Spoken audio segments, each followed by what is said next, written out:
In education, one of the big things that principals are looking for when they go into a classroom is they're looking for engagement.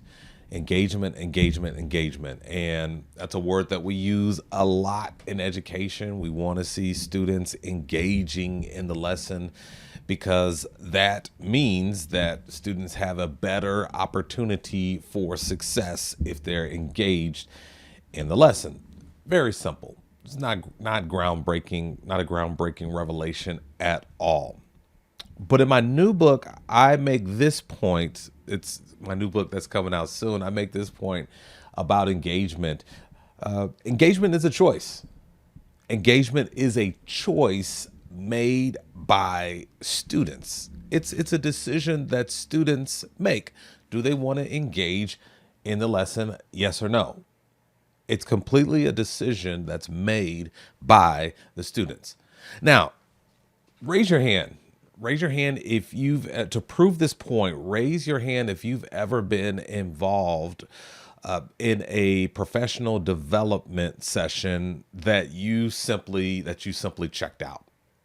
You just checked out. Maybe it was lackluster, or it was at the a terrible time of the day during the school year, before the school year. It just, things were not right, and you just checked out. I mean, everyone should be raising their hand because yes, those things, they happen. And so my point is, even as adults, we have those moments where, we should be engaged. The expectation is that we're engaged. It's to our benefit if the PD is good. It's to our benefit that we engage. But, whatever. Something there's some other variables. There's things happening. And my point is that it's the same for students. There are variables outside of our control that we can't we there's very little that we can do to impact the the the significance that they have on the student's decision to engage in the classroom. It's crazy. Just a couple of weeks ago, my wife and I were at a marriage conference, and I like the way that they kind of split it up. It was virtual, and so each speaker had about 25 minutes. It was a hard 25 minutes, and so speaker after speaker after speaker, they got 25-minute segments. It was paced very nicely, and so my engagement was very high. But then it got to a session where they were talking about, I can't even remember what they were talking about, but it didn't pertain to our family, to our marriage. And it was just really interesting. I look over, I see my wife, she's got her phone out, and guess what I did about 2 minutes later? I got my phone out. I'm looking at my calendar. I'm seeing what I need to do for the upcoming week. And so I checked out, ladies and gentlemen. I checked out. And so why are we talking about this? We're talking about this because in a classroom, there are multiple opportunities for students to check out and do something else. Okay. Now, my assumption is that you're doing the work, you're doing what you need to do. You've got an excellent lesson plan. You're ready to go. You spent the night in your classroom working on your lesson plan because you're just so pumped and you're ready to go. But even still, there are those invitations to check out. There are those distractions. Oh, what about these things? Right? What about these things? I know some of you wish that maybe, man, I wish maybe it would have been better had I been born during another time where there were no cell phones. No cell phones, because the cell phones, they can be the biggest distraction, the biggest invitation for all students to just say, why don't you go see what's going on with Instagram or IG, as they say? Did you hear? Oh, someone's saying something about you in their post. What are you going to do about it? That's my world as a principal, because like people are stirring stuff up over the phone, and you don't necessarily see it like a physical fight, but you know about it later, that so and so was texting about me in first block, and now it's seventh block, and now we're gonna fight about it.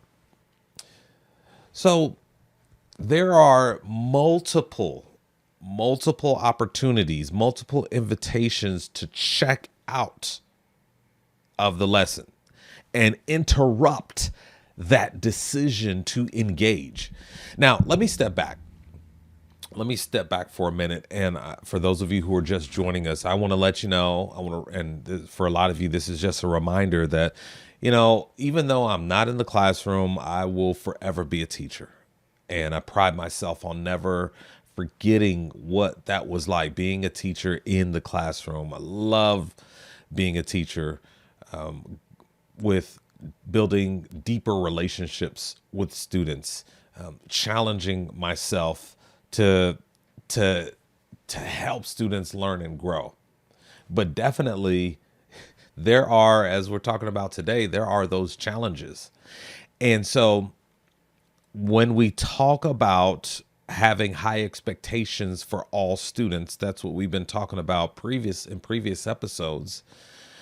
One of the things that prevents students from meeting those high expectations, or even having high expectations of themselves, is the fact that they can opt out.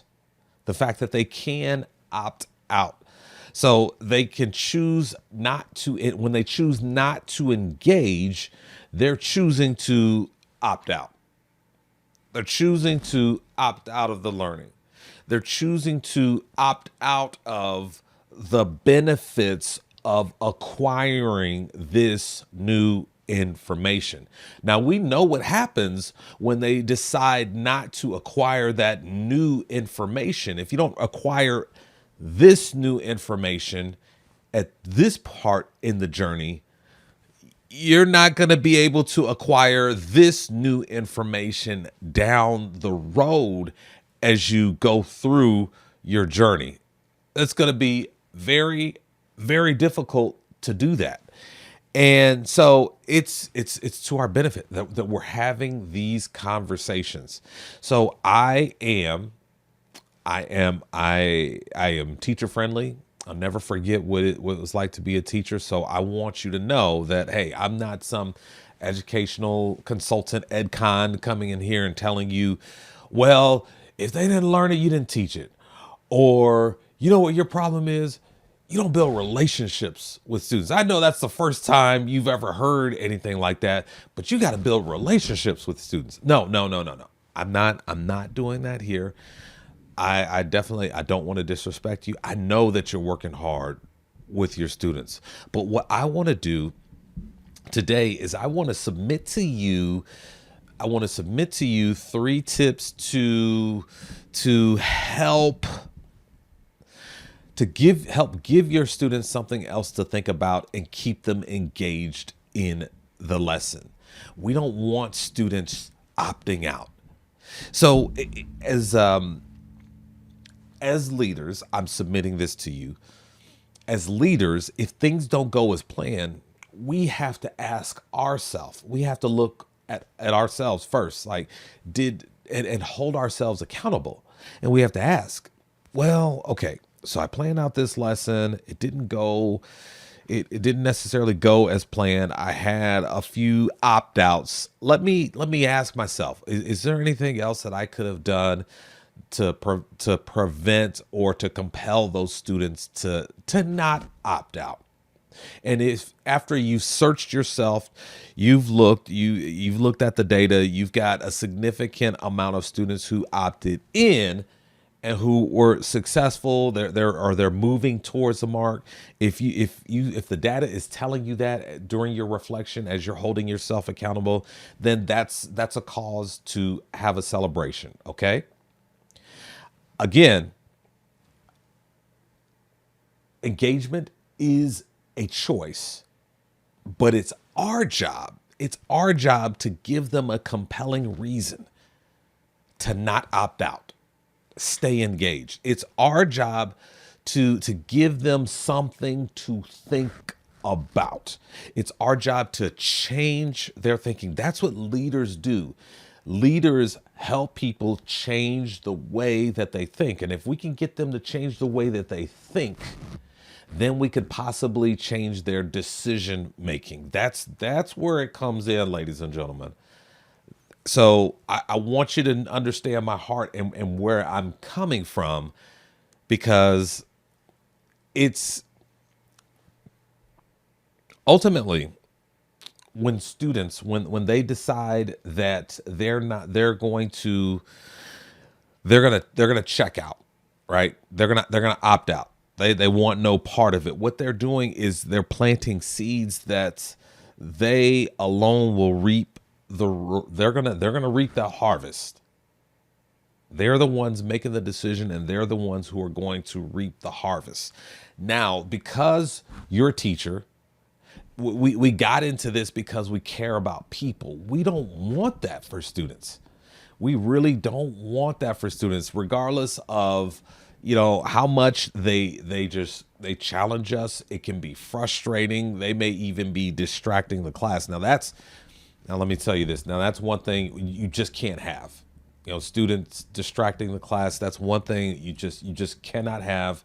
Nothing, and no one should interrupt the good teaching and learning that's going on in the classroom, period. You cannot have that.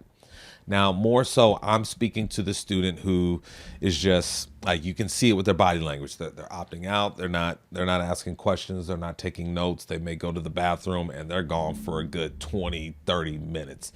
That's what I'm talking about. That's what we're talking about here. So check this out. When we talk about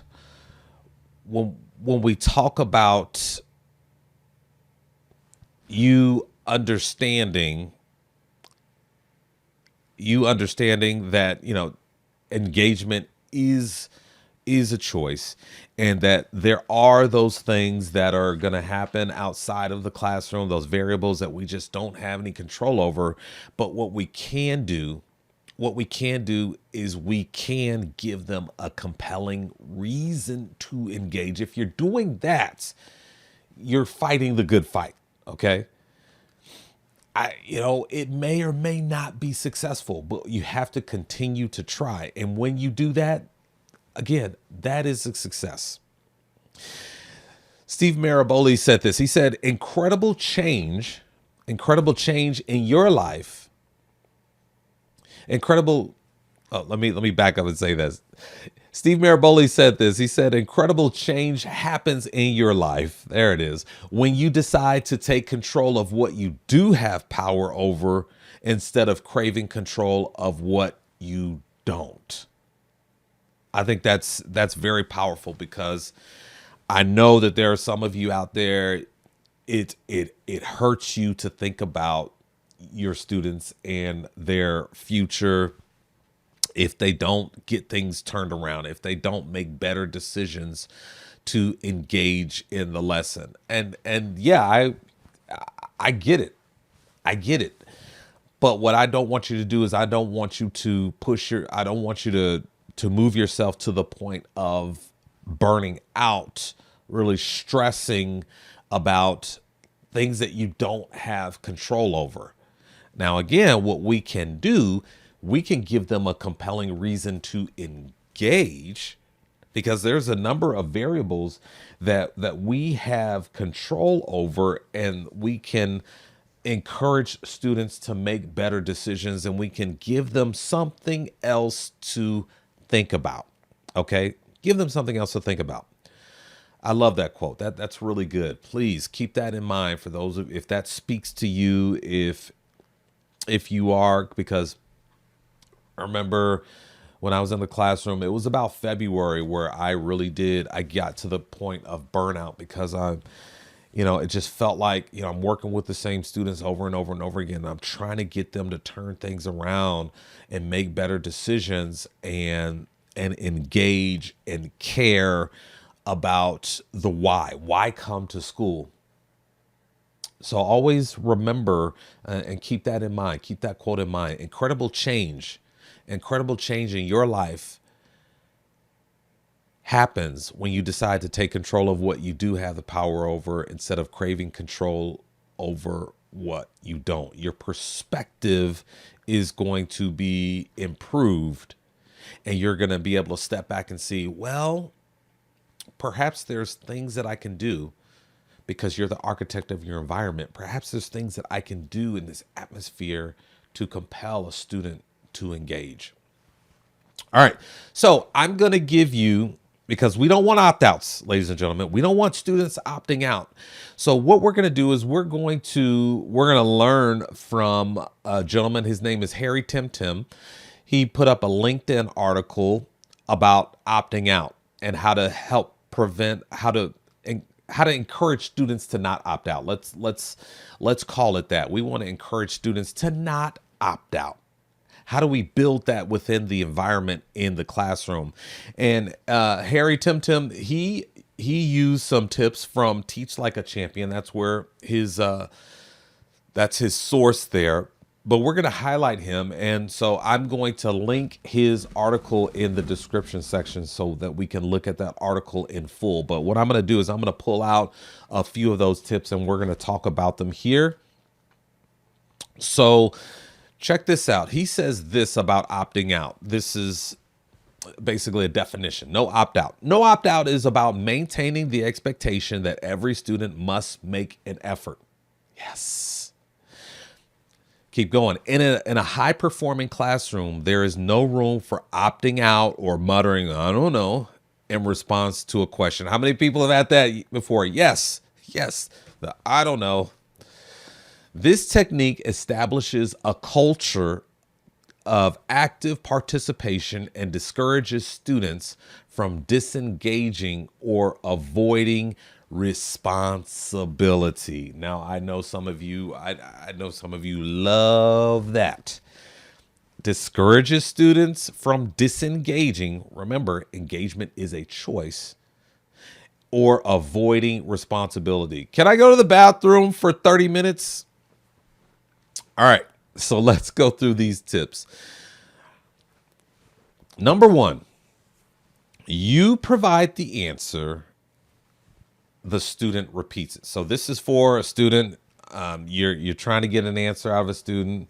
You call on the student it doesn't know. Well, what you can do is you can say, okay, I'll give you the answer, but I'd like for you to repeat it after me. So I like this because as I was doing research about it, so there is power in students hearing this information, this new information, the correct answer coming from their own voice. And I cite for you this article, which I will also share with you. And this article comes from the University of Waterloo. But again, I'm going to link this in the description section. You'll be able to see all my sources. So check this out here. It says, study finds reading information aloud to yourself improves memory. All right. Let's read on a little bit more. So it says, a recent Waterloo study found that speaking text out loud helps to get words into long-term memory.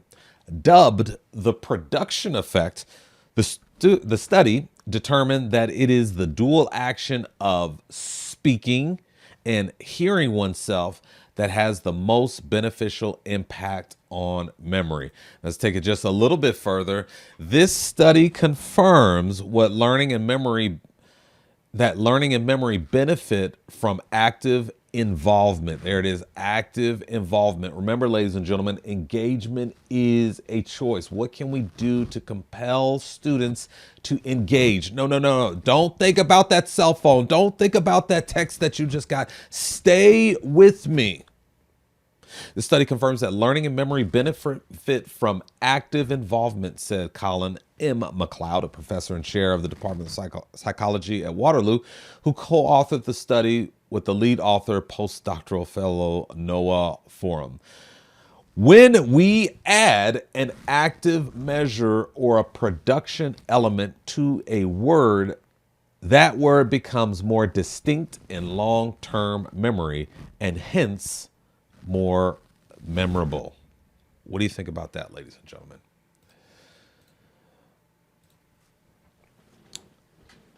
So we want to get students speaking that information. We want to put that information on their tongue. And at the very least, that's a way that we interrupt if they're not thinking properly. If they've checked out, that's a way to interrupt. I'm interrupting you checking out because I need you to do this. I need to hear this from you. I want you to hear yourself saying this information, reciting this information, so I can get it into your long-term memory, so that possibly down the road in the journey, when they're faced with a task, when they're faced with a question or a problem that you've posed to them, perhaps their brain will recall what they spoke, and that'll help get them closer to mastery, help get them closer to the goal. That's what we're trying to do, ladies and gentlemen. All right, let's move on. Number two. So you've asked a question of a student, and the student possibly they've already checked out, and so you got to snap them out of it because they don't know the answer to the question.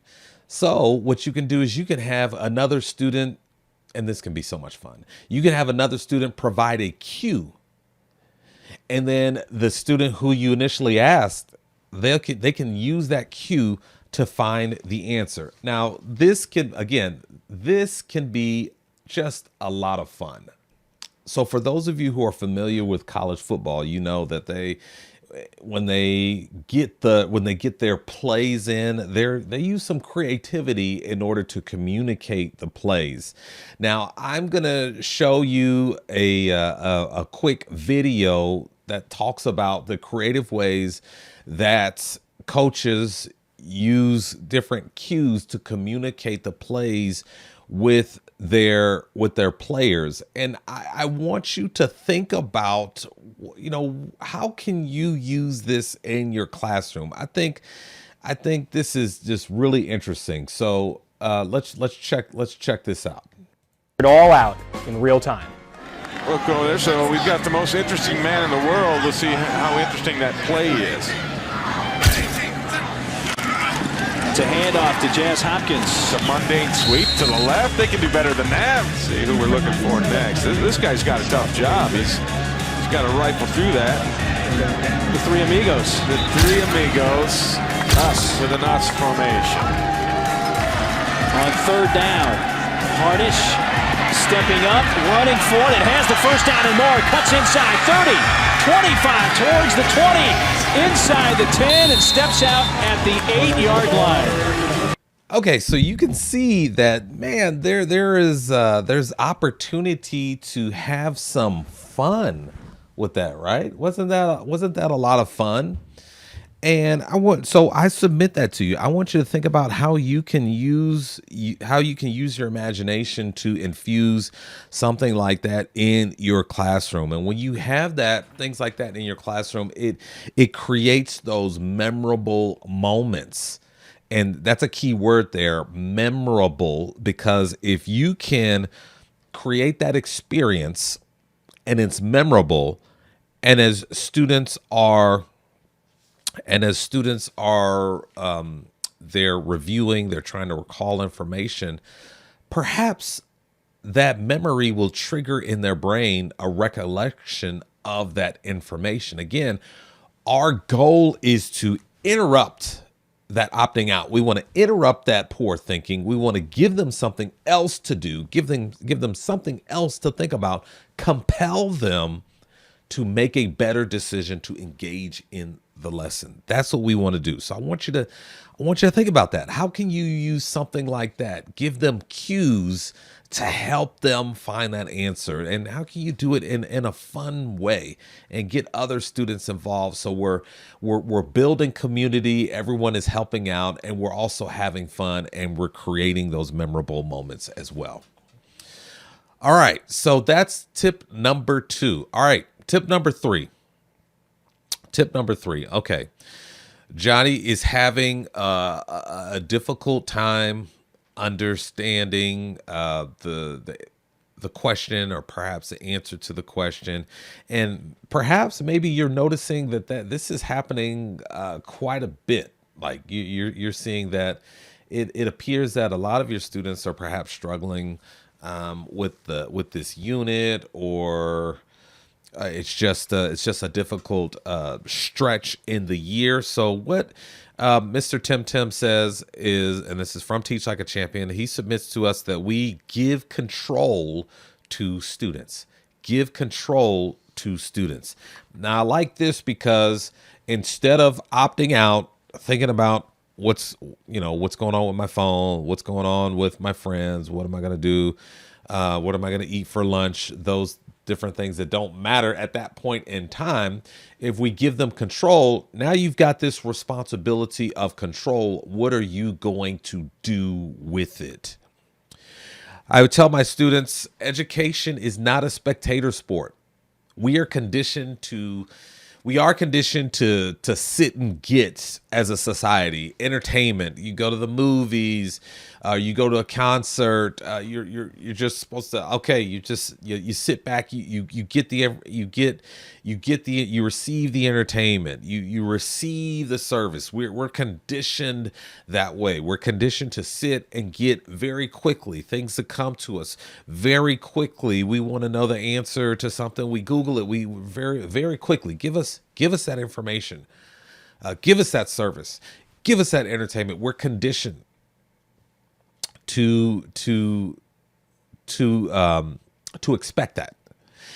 But education is not a spectator sport. You have to engage. And that's why, I tell students that the